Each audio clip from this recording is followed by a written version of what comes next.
Saying good morning once again to our listeners and viewers. Welcome to the Mid-Morning Buzz here on Classic Radio GBN TV. And of course, we instead of another edition of course, Cooperative Spotlight. We have, of course, representing the division. I remember it well now, right? I can't forget the that. division of cooperatives, yes. I wouldn't slip with that anymore. Yeah. We say welcome to Mr. Grimes. Good morning, bro. How are you doing this morning, man? I'm doing fantastic. I'm so happy to be here, GT, speaking with you and just educating the public on cooperative generally. So hello to the listening and viewing public. You know, for the last 2 weeks, well, the week before, we didn't have a program the week before, but last week and the previous week we had, of course, of course, Mr. Slocum. Yes, Denison Slocum from the Mr. League. Slocum last week, and of course, we went through, you know, how the unfinancial cooperatives, how they really function, how they benefit the entire team per se, and the role, the vision of cooperative play in terms of making sure that the sustainability of that particular cooperative. I mean, it was interesting to know how cooperative, especially these non-financial cooperative, really function. Yes, you know, knowing that finance is not their key thing. Money's involved.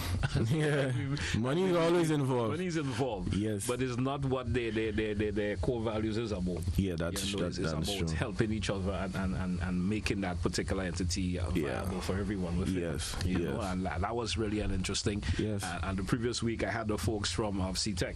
Yes, they came in and had an interesting conversation too, talking about how they formed, how they got to where they are now, and you know, and how becoming a cooperative have made them, you know, better business people. Yes. And that was certainly an interesting conversation. So our conversation today will basically be buried on, of course, how cooperatives, you know, assist in nation building. Yeah, nation building is important. Yes, it is. And if a cooperative is formed, you know, and they are able to to help each other to move forward, it helps to build a nation. Yes. Imagine if every particular businesses that is in Grenada today, as a small island as we are, is a cooperative. Think about the benefits that can derive out of it. Yeah.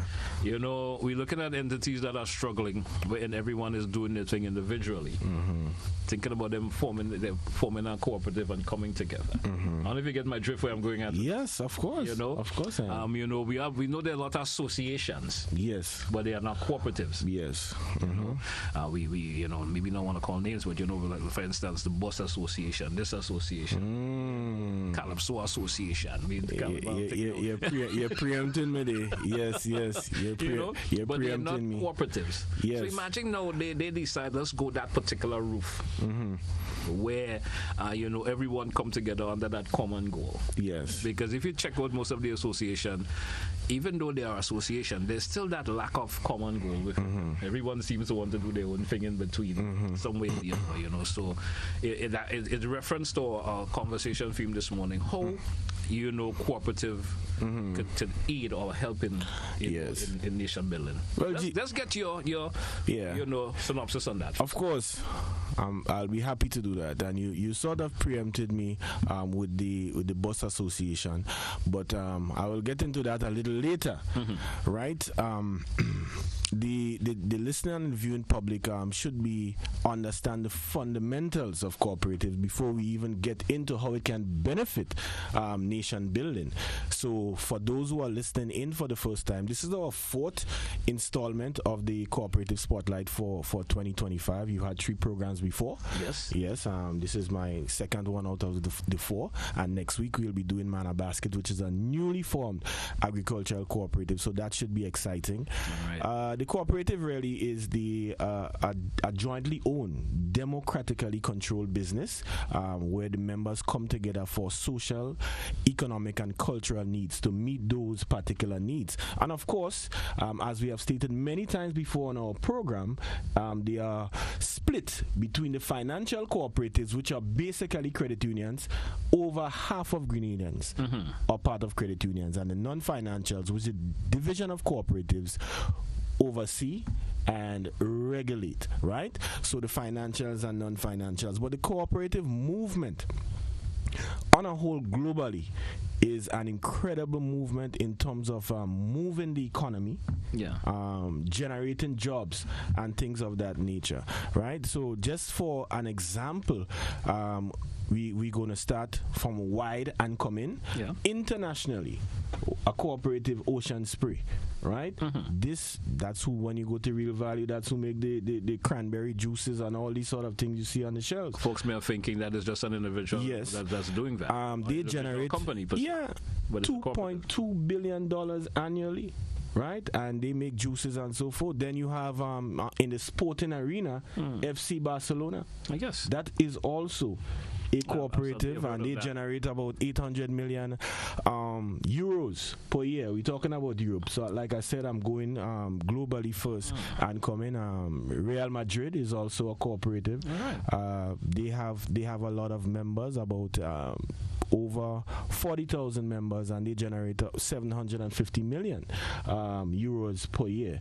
And then in terms of the sporting arena, again, the Green Bay Packers, that's an American football team, not soccer now, American football, and that is owned by shareholders, about 500,000 of them. They generate up to $500 million per year. So globally, you see that this is something very important. And what must be of note is that this is the International Year of Cooperatives. The last time that happened was in 2012. Yes. So there is, in 2025, we having the International Year of Cooperatives celebrated under the theme Cooperatives Build a Better World. Very, very simple. We actually have International Day of Cooperatives, which is celebrated on the first Saturday in July. And to commemorate that, our division, along with the Grenada Cooperative League, we always partner together. We had a cooperative fair at the Esplanade Mall courtyard, which was very, very successful, ultra successful.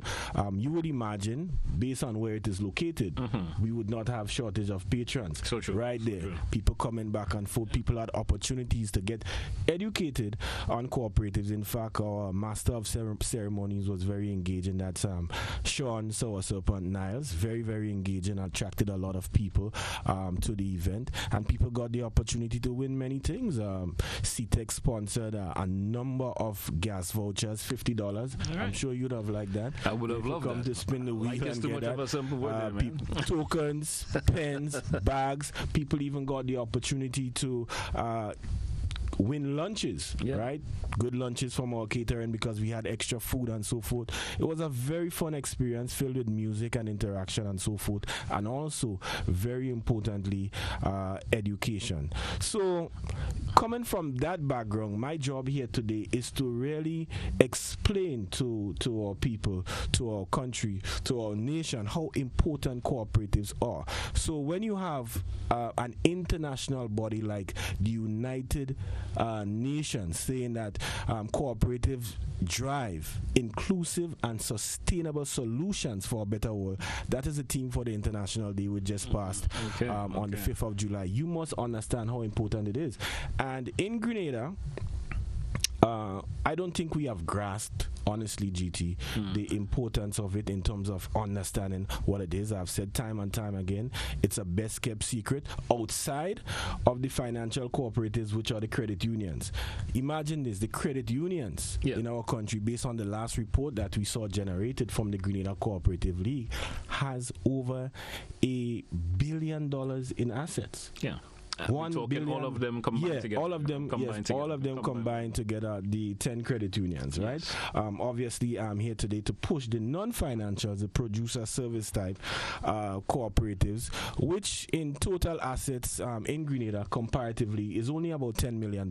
It's small. And they could do better. Yeah, they could do better. So this is what we are trying to do to strengthen that part of the cooperative movement in Grenada, right? This is why we are working very well with the league to inform people so that they can come and join, participate, form cooperatives in our country. Yeah, learn of the benefits that could certainly derive from being part of that. Yes, and there are a lot of benefits I can speak of, obviously, right now. So you stated that you had CTEC on just a couple weeks ago, right?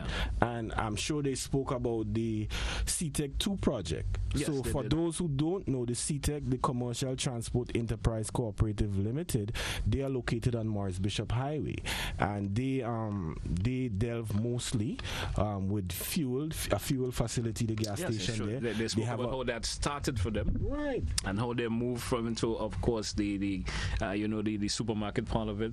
Yeah, they went to know into the selling of lubricants and stuff like that. Right. So they are expanding. So they started in 1985. So let's say they're 40 years old. Yes. At this point in time, and it is such an amazing story because it speaks to the genesis of cooperatives generally, which started quite back in 1844 in Europe with a bunch of tradesmen who lost their jobs due to industrialization and equipment taking their jobs and so forth. Because of that, and they decided to buy things in bulk, right? Goods in bulk, food stuff, and all these things, and they would purchase from there, and at the end of it, they would get the surplus from that. And they started with 28 members, and that blossomed after a period of about 30 years to 10,000 members, right? One of the things that they had is you have to do business with cash, no credit. Okay. Right? That was one of the principles that they had at the time. So somebody might say 30 years, or what are we talking about? And that there, GT, is part of the fundamental problem we have as a country, if I may say so respectfully. I know, but that quick fix, you just, you may not want to say blatant, but that quick fix. Great things start small. No. So it's the same thing I was explaining to a group when I was doing an education session. Jeff Bezos, the owner of is it Amazon? Yes. He said big things start small. Big things start small. This is the quote that he used. When he started off his business selling books and online and so forth, he probably encountered losses for the first couple of years. People laughed at him. Right now, if Jeff decides to burn money, he still will have enough for generations to come. So the point is, this is what the cooperative model is about. It's about having patience and building brick by brick to create a generational business model and product. So just to get into the benefits so people can understand the tremendous benefits of it, let's look at same CTEC again. Yeah. They started in 85. They have their business down there. They're extremely profitable. Still on the back of a car, right? Yeah. Yeah. Taxi men. Yeah. And now we are up at the Prospect Park in Canal Road, where they are undergoing a project, GT, what in excess of $30 million, right? The finances from that came from the Grenada Cooperative Bank, which is not a cooperative, it just has the name Cooperative. It is I think the only indigenous bank in our country. Yes. Right now, right? So that is good for us as a country that bank, local bank, can finance such a tremendous transformative, homegrown transformative project. So up there at Canal Road, the Prospect Park in St. Andrews, we have a multi-million-dollar project that is taking place. And when I say we, I feel part of it, as being part of the division of cooperatives, where you will have a 10,000 square foot supermarket. You will have a fuel facility, and you will have a commercial complex where various businesses can also can come. I think they will be dealing in terms of the infrastructure, rainwater harvesting, which is sort of cutting edge for these sort of buildings. They will have renewable energy or solar energy as part of that whole project, and that will be incredible for the rural economy, because it is no secret that there is some stagnation there for decades, right? For a long time, and we are trying to, where all of the, what should I say, the development has been concentrated in the Great South, in the South. Yes. So this project, I think it will be not launched, but they will open it up in the latter part of this year. Let's say September. After it is completed, it will be a way to guarantee, based on the whole scope of the project, at least 200 permanent jobs. Can you understand what so that we will talking, do? And we talking benefits. That's what the benefits they right now for, in terms of employment. Yeah, in terms of employment, in terms of service delivery, in terms of availability for consumers, in terms of choices and so forth. So it's good. CTEC is also involved. They have a small gas station there. So the mentality, the mindset for expansion is there also. And I just wish that Grenadians would understand the power of cooperatives. Yes, you have to be patient. You're not going to make an overnight money, but when it starts to blossom, I'm telling you, it has a generational impact, not just on the members, but also on the country. So it always starts with that dream. Yes. And a combination of individuals coming together to have that dream come to fruition. Yes. If we could put it in that particular terminology. Of course it is. You know? And this is why I'm so excited also about your guest next week. Yeah. That's the Manna Basket. Now, one of the things cooperatives can do is improve and increase on our food security measures in our country. As you know, we import everything that we have to eat practically. Very few things we export. And it's mine that you're saying that. I had some individuals from the Ministry of Agriculture yesterday, and food security was our main conversation that we were having yesterday. Yeah, and in terms of ways that, and they're saying, you know, sometimes with the farmers and everything, think about more farmers be coming into our cooperative. Nice. Think about the spin-off that we will make for everyone. Yes. You understand? Yes. And you know, sometimes it's what they offer as the Ministry of Agriculture.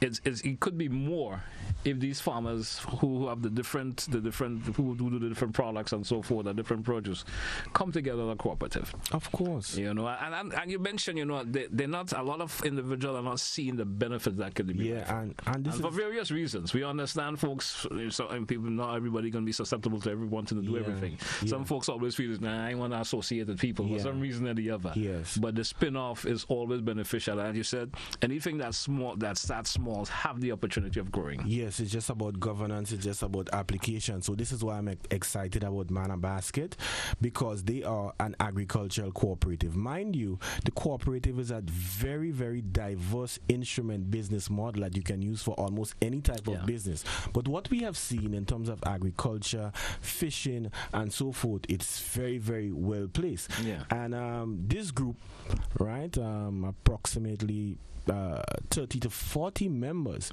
right? Just imagine what they have done. They have decided to pool all the resources, not just money, because you have to buy shares to become part of a cooperative.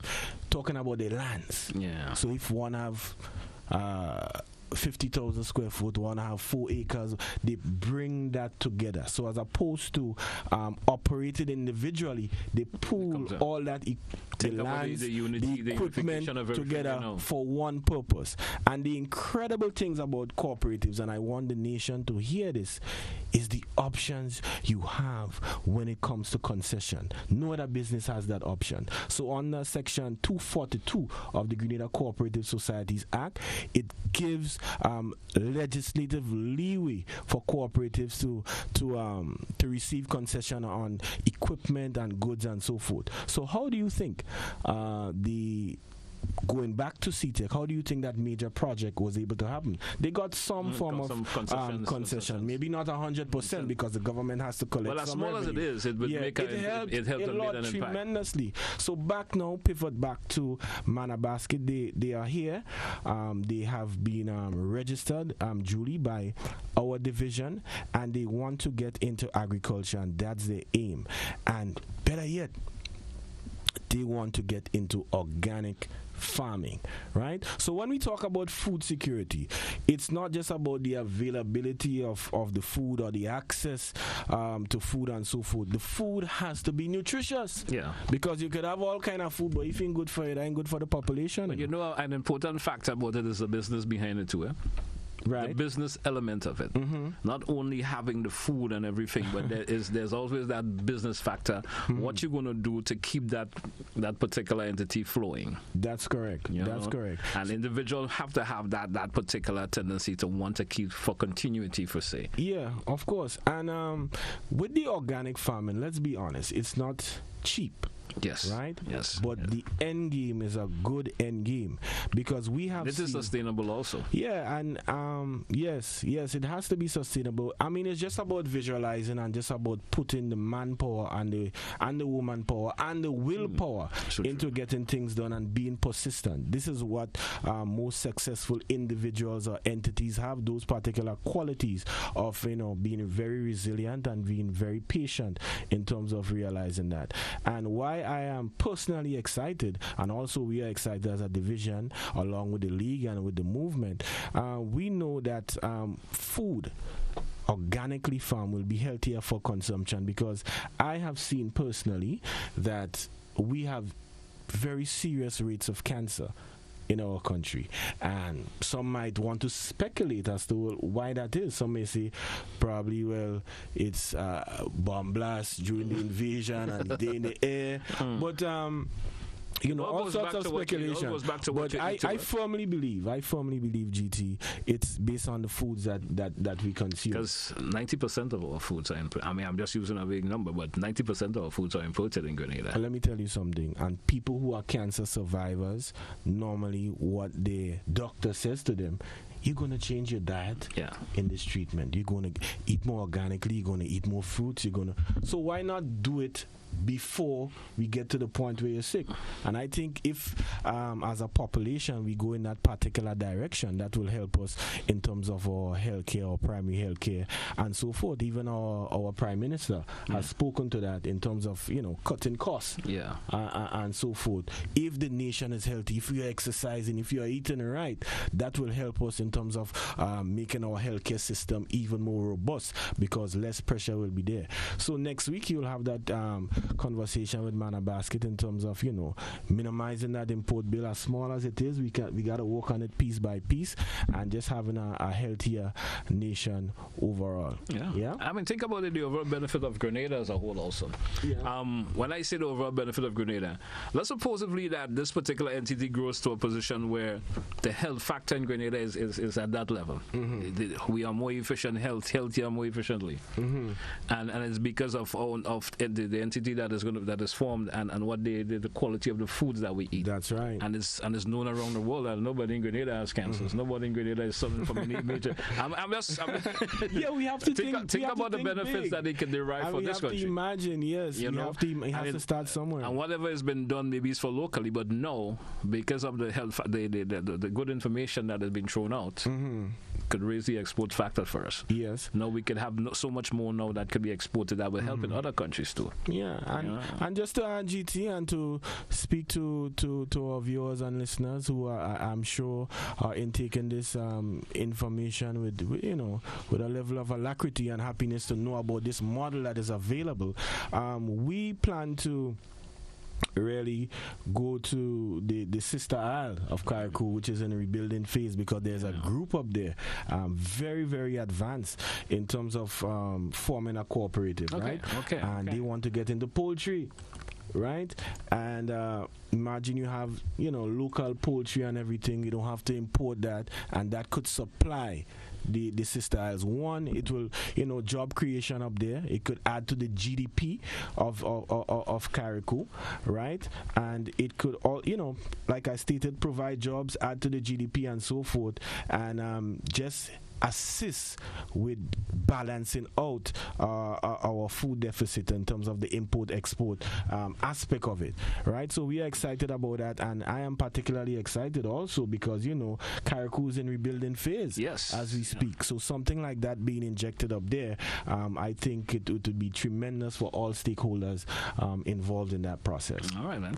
Grant, Mr. Grams, I want to, of course, say, the benefits of Cooperative is if I could use a word, I could say infinity. Once it's follows the format that the vision of Cooperative always showed for them to follow. Yes. Once the individuals who are involved have that unification in terms of their mindset and they thought a way forward, I said it's infinity. What can That's happen? Correct. And the benefits for nation building, as we were focusing a lot, because once these entities come together as a cooperative, and the benefit that could sprung off, it's nothing but growth for our country. GT, you made a beautiful point there, because the model itself is practically foolproof. It's just about following the principles of cooperatives. Yes. Once they follow the principles and take the guidance from the division of cooperatives, take the guidance from the league, you have certainly a long-term business at hand, and this is what CTEC did. Well, and that's one of the questions I threw out to the folks of CTEC, in terms of how they follow the guidance. I looked at the program. I see you wanted to know that secret. Yes, and they're saying, sometimes all time they may not be available to do it or in a timely manner, but it is done, and that is what's kept them on track in terms of being able to flourish in the way that they are doing. Yeah, rolling with the principles, and once you maintain the principles and the particular standard that is thrown out for you by the division, there's nothing more than the growth that can be accomplished. Success is on the horizon. Of course, you'll have challenges, but success will be imminent once you stick to those principles. As we are closing, because I know it's a 25-minute. Do we have an hour today? But anyway, I want to take the opportunity to invite. The Bus Association. Yeah, we did mention that. We mentioned that at the top. Right? I was planning to do that, but you preempted me there, and it's so important. So that means great minds think alike. The bus operators, I look at social media, I listen to people talk on the ground. They have a lot of challenges right now. But what better way to mitigate against those challenges than forming into a cooperative? One, they have incredible numbers, and I've spoken to some key people, Mr. Mackenzie, Mr. Gart, when he was the president, Gart Woodruff. Great minds, great minds. But it's just a matter of implementation. You have all these buses, so we can start probably in a zone. Granance is filled with a lot of buses down there. They have a business model where you can probably do like CTEC, get into fuel, and all the buses go there. Right? So now you're patronizing your own business in order to get surplus or dividends at the end of the year. Possibly what they can do, they can get into import of auto parts, basic things like brakes and so forth, not anything too complex, tires and all these things, and they patronize that. And the amount of buses it have on the road, there is no way that they will not be able to turn over a surplus. On top of that, what they do know, because I know there have been engagements with the government of Grenada, you must know, and I spoke to it earlier, based on section 242 of the Cooperative Societies Act, they will be able to negotiate concessions. Right? Probably all up to 100%. You speak about that earlier also. Yeah, so you get in there, you have concessions in terms of whatever equipment you have to get, or whether it's a tire changer or whatever it is. And government, I know, has been speaking about cooperatives. In fact, the Governor General at one of our throne speeches a couple of years ago mentioned cooperatives. So we know there is a thinking to develop cooperatives in our country as we speak right now. So I just want to make an appeal to the Bus Association, Mr. Mackenzie, Mr. Gart Woodruff, my good friend.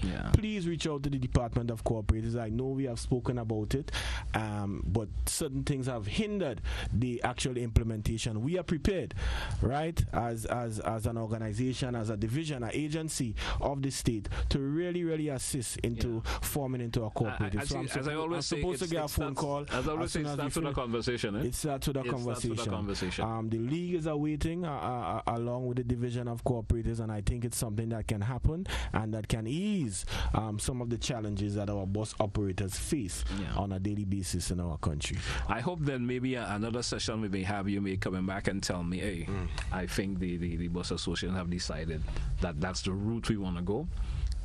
Hopefully. Certainly, GT next year we do cooperative spotlight. You probably could be one of the entities that will so we in 2025, if God spare life, we have spotlight next year. I should be telling you, look, the bus operators in this particular zone, and maybe even nationally, has formed into a I see it working better as a national cooperative, which will work much better than just sectionize it to a particular zone. And I think it probably the sky is the limit. The sky is the limit. So we got to wrap. Yes. It was an absolute pleasure. As always. As always. I mean, the conversation is always interesting. If time permitted, we could have gone until 2 o'clock today, but That's a wrap. But it's a pleasure as always, and of course, I certainly hope that folks understand the information that we're discussing this morning. Cooperative is a way of helping nation building. It can help nation building a whole lot. Once the like minds come together and create that thinking that it leads to thinking in one direction. That's right. You understand? You can't have thinking in segregated ways. And don't get it twisted. Yeah. It's not about yes men. Sometimes you have boards that there's a clash of ideas, a plurality of ideas, but with that it refines the overall ideas. Exactly. Right? Exactly. So you have everyone will not agree goal, every time. but sometimes you have different direction and you discuss respectfully as to what direction you can go, and then ultimately you land in a best case scenario. Yeah. True. Mr. Graham, that's what we're going to take a wrap for today's edition of course, Cooperative Spotlight. I want to thank you once again. I want to thank the division of Cooperative. I can't stop don't say division of Cooperative. I want to thank them for, of course, taking the initiative to come out and share this information with the public, because it's fruitful information. Yes. Information that folks, and I know there are listeners and viewers out there who have been listening to the programs, and of course having that different in terms of their mindset and how they're thinking, and probably talking to others. Hey, let's do this because I see the benefits that it can derive for us in the long term. Yes. So you can reach out to me. Right now the number is for our division is 435-8779, but based on some occupational safety and health issues, we are working remotely at this particular time. Okay. So they may not get us at that number, but I'm fairly well known, so you can reach out to me if you want some more information, and I will direct you as how we can partner and go forward to ensure that you can get some education sessions and ultimately form into a very productive cooperative. All right. So thanks once again. All right. Fantastic. Man. Hey folks, that's we're going to take a wrap for this edition of Cooperative Spotlight and Mid Morning Buzz. Until we have another session, folks, have a good one. That's what we say goodbye.